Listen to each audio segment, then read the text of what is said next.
না, এই ধনে গাছটার কারণে এই শশা গাছগুলো আর এগোতে পারছে না। মালিক, আমায় কি তাহলে উপরে ফেলে দেবে নাকি?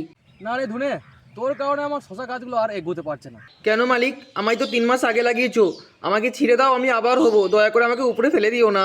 না রে, তোকে ছিঁড়ে দিলে তুই তো 2 দিনের মধ্যে বড় হয়ে যাচ্ছিস, আর এখন সেরকম বাজারে তো দামও নেই। আচ্ছা মালিক, 200 টাকা যখন কেজি তখন থেকে আমায় লাগিয়েছো, আমাকে আজও ছিঁড়ে দাও, এখনো 30 টাকা কেজি আমি বিক্রি হবো। এই ধুনে, যা যা সরে যা, আমি লত ছড়িয়ে আরও এগোবো। মালিককে অনেক শশা দিতে হবে আমাকে। এই চুপ একদম।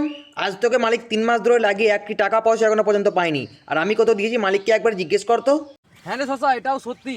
তোকে ছোট থেকে বাচ্চার মতো মানুষ করে ভাবলাম রোজাতে ফলন দিবি, সেটা আবার হচ্ছে না রে। ঠিক আছে মালিক, তুমি আমাকে শুধু ঝুড়ে দাও, আমি শশার লতগুলোকে আমার উপরে উঠিয়ে দুজন মিলেই ফল দেবো। কি বল শশা, তাই তো? হ্যাঁ হ্যাঁ মালিক, তাই হবে, আমরা দুজন মিলেই তোমাকে ফলন দেবো। বন্ধুরা, এটা সত্যি যে একজন মা তার সন্তানকে যেমন লালন পালন করে ছোট থেকে বড় করে তুলে, ঠিক তেমনই আমরা প্রত্যেকটা সবজিকে কিন্তু ছোট থেকে বড় করে লালন পালন করে তুলি। কিন্তু বড় হয়ে সেটাই যদি কোনো কিছু না দেয়, দাম যাই হোক না কেন, ফলন যদি না পাওয়া যায়, পুরো একদম বুকে এসে লাগে।